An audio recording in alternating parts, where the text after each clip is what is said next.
రావడం జరిగింది. మేము సీతారామ పంప్ హౌస్ ఇంకో పెద్ద కథ. మొత్తం ఈ ప్రాజెక్ట్ అంతా కూడా భద్రాద్రి కొత్తగూడెం జిల్లాలో ఉంటుంది. కానీ ఒక్కటంటే ఒక్క ఎకరం నీళ్లు కూడా భద్రాద్రి కొత్తగూడెం జిల్లాకు రావు. అన్నీ కూడా ఖమ్మంకి పోతాయి. ఆల్రెడీ నాగార్జున సాగర్తో ఏదైతే నీళ్లు వస్తున్నాయో నీళ్లు అదే ప్రాంతానికి మళ్ళీ డబుల్గా పోతున్నాయి తప్పితే ఇతర ప్రాంతాలకు రావడం లేదు. అంటే మీకు లెక్కలతో సహా నేను చెప్పగలుగుతా.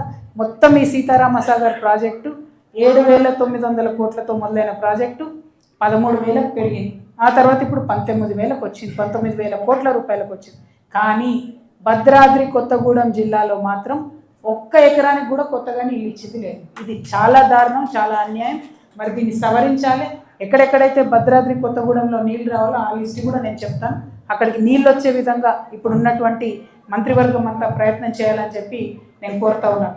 అక్కడ నుండి మరి ఇక్కడ మనం భద్రాచలం ముంపు గ్రామాలకు సంబంధించిన సమస్య మీద పోరాటం చేయడానికి భద్రాచలం వచ్చినాం.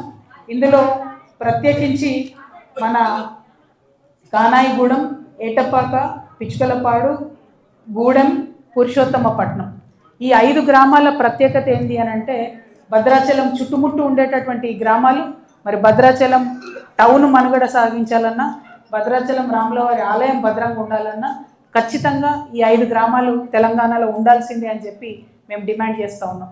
ఇంకొక మాట, ఈ 5 గ్రామాల్లో ఉండేటటువంటి ప్రజలు వాళ్ళ కనీస వసతి, ఏదైనా హాస్పిటల్ పోవాలి, ఎక్కడికైనా పోవాలంటే వాళ్ళు భద్రాచలం రావాల్సిందే. కానీ ఇక్కడ భద్రాచలంలో కూడా కనీసం వాళ్ళకి ఆరోగ్యశ్రీ వర్తిస్తలేదు.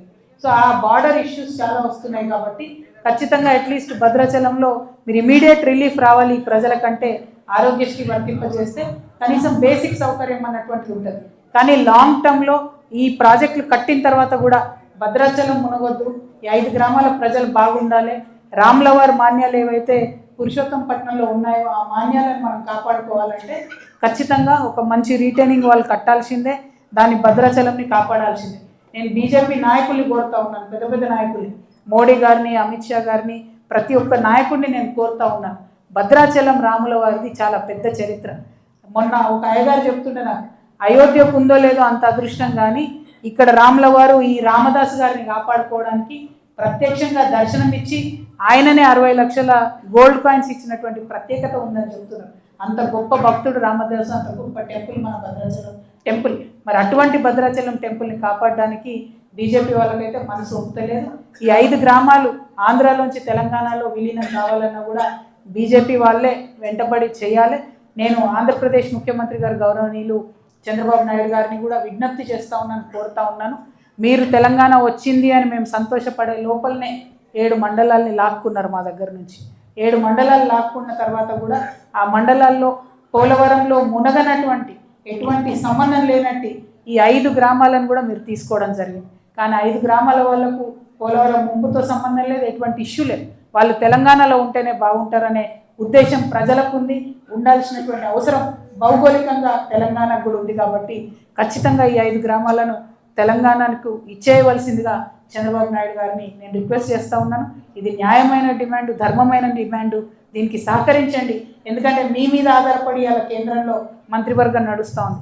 చంద్రబాబు నాయుడు గారు పెద్దలు అనుకుంటే ఒక్క నిమిషంలో మోడీ గారితో మాట్లాడి ఆర్డినెన్స్ ఇచ్చి ఈ 5 గ్రామాలను మళ్ళీ తిరిగి తెలంగాణలో కలపవచ్చు.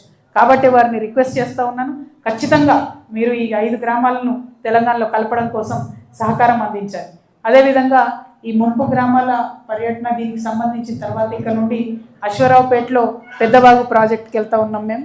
ఆ పెద్దవాగు ప్రాజెక్టు కూడా మనకు 3,000 ఎకరాలు తెలంగాణలో బారుతుంది, 13,000 ఎకరాలు ఆంధ్రాలో బారుతుంది.